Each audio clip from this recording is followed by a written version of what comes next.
The book You Games and Markets with the tagline No Thyself has just recently released into the market. It is available on all the online shops like Amazon, Flipkart, and even on Barnes and Noble. The authors of the book are actually a father and daughter duo of Mr. S. Ramasastri and Ms. Aparajitha. It has a very interesting title along with a tagline. So let's get to know more about the authors with this interesting chat. And let me congratulate you both on this. And I'm pretty sure this must have been very exciting to you both. So there are several books on stock market already. So how does this significantly stand out from the others? There are several books on stock market, but most of them are theoretical. Theoretical means even practical also, but they generally talk about the theory behind and what is the best thing like fundamental analysis and all.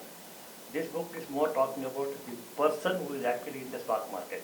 Okay. What is his behavioral trend? Because of his behavioral trend, is he able to do correct decisions or is he deviating from the plan which he had earlier? And for that, the discussion is more on the behavioral aspects of the individual investor rather than the market forces and the theories that go ahead. That is the difference between industrial books that are there in the market and this particular book. Got it. All right. And the name itself is a bit interesting actually. It has the word games in it. What is the mention of it? I mean, is it something related to game theory or something? Not exactly. It's not related to game theory. Okay. This is what, even when we are writing, we thought about it. Are we indicating something like game theory? Game theory has a little bit of behavioral finance also. In fact, it is used towards that. Here, our interest is more to say the uncertainty that is there in the gambling games, because of which people are interested also, but because of it people may lose also. See, if they are losing, they will continue to play. If they are winning also, they will continue to play. One is greed, another is fear, all kinds of things. Yeah. So these things, that is the games that we are referring to. And while you are playing the games, whatever traits you are having, you can assess by a series of examples that we have given. So the book's main focus is on giving examples and self-evaluation examples. That is, you can assess yourself whether you are acting as a greedy person or an angry person or somebody like that. And so the games become like simulated games. What we present is simulated games, using which whether you will be able to assess yourself. So in a way, it plays with our emotions as well. Yes, yes. I just want to add a little there. The games are not just gambling games. We have a wide variety of games there. Some of the games are maybe even created on our own, so you can go through that too. Oh, interesting. Yeah, you'll see a lot of different kind of games being mentioned throughout the book. Got it. Yes. And about the foreword, Mr. Duvuri Subbarao Garu, which itself, it's a big achievement actually. He kind of mentions about you guys are both interested in the artificial intelligence and even the probability theory. So, and just give me an insight into it. I think this is your take. Yeah, so Dr. Subbarao Garu mentions this and says that how we, both of us, are interested in artificial intelligence, probability, stock markets, and casinos, and specifically not in that order. It's also mentioned in the foreword of our book. If you think about it from a high level, all of that kind of combined together in the terms of applied mathematics. And if you look at just stock markets, gambling, and artificial intelligence, they all work in some levels are deeply rooted into probability theory. So in that way, if you're interested in one, or in which in our case, we would say the interest starts off with mathematics, and then branches off with probability. And that kind of gets you into markets and gambling, or just casinos. We're not gamblers, I just want to clarify that. We are interested, but we're not gamblers. Well, we are gamblers at life. It's a different Well, thing. everybody's gambling at life. That's a completely different thing. And artificial intelligence is again applied mathematics, applied probability. So that is my area of specialization throughout my master's, and now I'm continuing to do a Ph.D. in similar fields. Yeah. So that's how all those mix together. And I think Father... that is how I think it's all. The interests are similar. Okay. Basically, although we don't spill away money on casinos, we are interested. Stock markets, we dabble a bit, not that we invest a lot. Mathematically, probability theory and AI both interest, and we have done.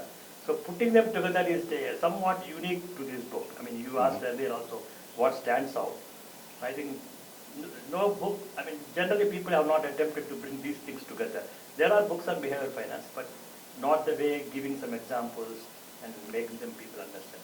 In fact, we tried one more thing which is unique to this book. Every section has got a quotation from some standard thing which relates to that particular section. See, luck is not as random as you think. Before that lottery ticket won the jackpot, someone would have purchased it. Yep. So we tried to put, that's a thing we put a random variable. So it also adds all those things. Got it. So can we say that, in a way, this might resist some temptation of, getting us into the markets, or is it a bit different from the others? It won't, should I? You can go. Yeah, it won't actually resist or anything from getting into market. But what it may is more prepared to be entering into the market. Yeah. So Okay. people normally enter reading some standard literature which says when prices are moving in a trend you buy, another trend you sell. That kind of thing may not happen as frequently, thinking that what kind of person I am, is it the right decision I am taking? So at least some questions they will register. Yeah. So I'll just give an example. Confidence is good, overconfidence is not that good. And overconfidence might come because of some egoistic characteristics of the person. So what we are saying, you assess yourself. If you are too overconfident, stop for a while and then go. How can we draw a line there? It's very difficult to draw a line. So that is what the examples, in fact, the thrust of the book in the second and third sections is how do you draw the lines? Whether if you get angry at the right cause at the right time, it's a proper anger. But if you are getting anger for anything and everything that is going around you, that may not help you or help the society. Yes. Same way confidence. If you have studied something, you understood, you are using this confidence. You think you know everything, then it is no more. In fact, we try to give a matrix when it comes to pride. Pride and vanity are different. Pride, proper pride is good to have. Otherwise, we cannot do anything. Vanity is showed as pride, which is not pride. So that kind of lines, we tried in the book to give examples which will help you to draw the lines. In fact, it is more, you are put correctly, it is drawing lines between the positive aspect of that emotional pride and the negative aspect of the emotional pride. Got it. Yeah, throughout the book there are also a lot of self-assessments which will help you evaluate yourself, and that will also help you draw the lines. We should be ready to learn at least something before we start. In the book you mentioned about historical events like starting from market crashes happening about ages ago, starting from tulip mania till the very recent crypto crash. So I mean, just give us an insight about what is your idea regarding that. I will Yeah, try to put it in it'll be better. perspective. Yeah.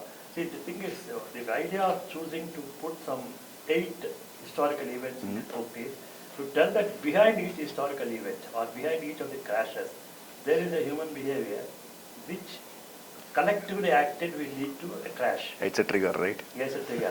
What happens, suppose the prices are going up, you expect prices to go up. And many will join the mania, thinking that yes, these prices will go up. Yep. Then the bubble starts, like everybody starts. And at some point of time, somebody pricks or says that this is no more valid. Yeah. Then the bubble starts Yes. bursting.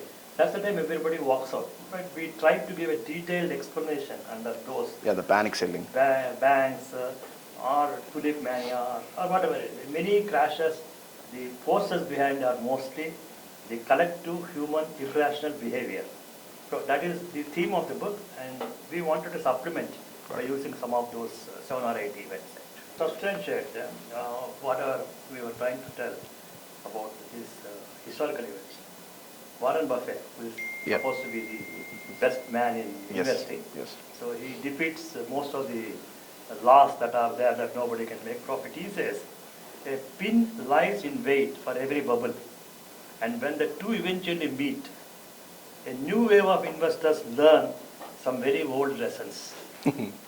This is what the entire this chapter, you should see that, because there is always a bubble, there is always a pin, and what will happen, investors will learn old lessons. Yes, which were already existing. Yeah, these are all happen, but nobody takes lessons from the past, and they go by their irrationalities. Yeah. Yes, humans tend to learn through experience and not through the experience of others most times. Perfectly put. Yeah. And There is a chapter about artificial intelligence in the book. There's a debate about how it is used or misused or even abused. Tell me, how exactly do we use artificial intelligence here? So yeah, we go into complete detail. We have an entire chapter dealing with it. If you look at history itself, almost every technology that has been developed, maybe even starting with fire itself, like fire was not invented, it was discovered. Yeah. But looking at fire itself, everything can be misused and abused. And even if you look at nuclear, the bombs were also there, and then we also have nuclear energy. AI, if you look at the progress of AI, it is a relatively older field. It's not something that started newly. It's been works have been happening since like 1950s in it, and maybe even earlier. In the last couple of years, I'm not even decades, the progress has been much more exponential. In fact, from the time the book was written to now itself, there has been a lot of advances, as you're all aware of it. In the last few months itself, things have changed a lot. So as technology keeps increasing and its power keeps increasing, some sorts of regulations will also have to come into play at some point, or at least that's what I think personally. And then we also go into the ethics of AI, which is not just like the abuse and misuse, but if the AI is in a place where it has to take a decision where it can potentially harm a human or harm multiple humans, will it take the decision or not? Yeah. Things of that sort also have to be considered when building these systems. Of course, in terms of stock market, it may not be as bad as a human life, hopefully. In type of stock markets, it may not be killing a person, but it may be ruining their lives. So if it takes a decision on behalf of an investment company and the decision is not right, see, if a human being is sitting there, there is a responsibility, accountability. Yeah. AI, there is no accountability. Yeah, accountability again becomes very important in AI, because who is the one who's held responsible if an AI makes a decision? Is it the developer? Is it the company that operates the AI? Is it the AI itself? Do we give AI a personality and then say that this AI called so-and-so was the one which was responsible? But then what? What do? Shut the AI? Like shut that specific machine?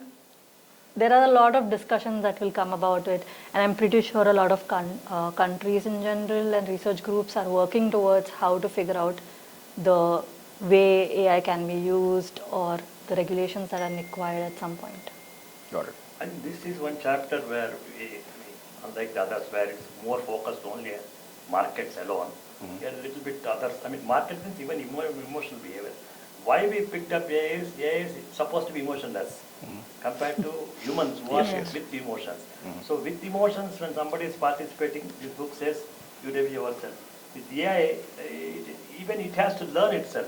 Suppose by some reasons why it is though not having emotions, but works like an emotionally thing because of data, it should be possible to rectify. So that is where this chapter is little futuristic, little current, and not much of past, because we don't have so much of history of AI being used in markets, although it has started. So I feel that this book should be read by everybody who wants to enter into stock market.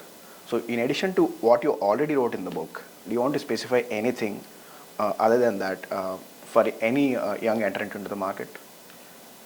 I will tell something, then you can add it. Yeah. It's like this. The book we tried to write not many. We gave some theories about markets which could be useful, but which are available on some other places also. Okay. But more important is our book main focus is trying to help an individual to assess himself or herself, especially before playing with the markets.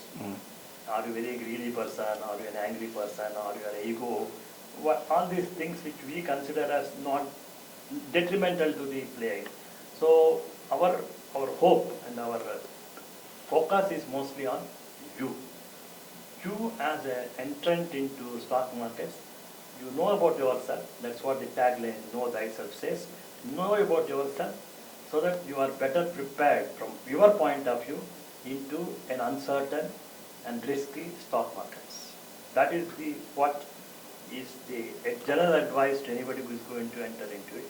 In addition to all your skills of markets, analysis, technical, fundamental, everything, you also look at yourself. And that's what we wanted to tell the West, and that's what even now I would like to tell to any new entrant. Yeah, if you have anything. Quite an exciting view about how human emotions play an important role in deciding whether you want to go up in the market or maybe you crash down and you have a develop a sense of okay, maybe I have to run away from this or something like that. Okay, I just want to add a little more. Yeah, as Father was mentioning, our tagline is Know Thyself. So the book is more about you understanding yourself to figure out how you will want to be in the stock market. It's not exactly about understanding the stock market itself. It's, I mean, it talks about that as well, but it's more about evaluating yourself to figure out how you should go about with things, and also gives you a little basic idea on other aspects of the markets.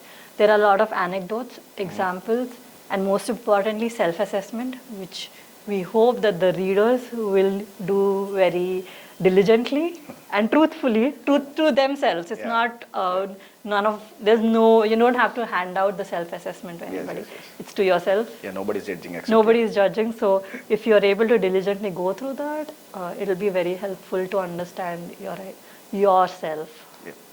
Thanks. Okay, thank you. Thank you, Dikshit. Thanks a lot. Yeah.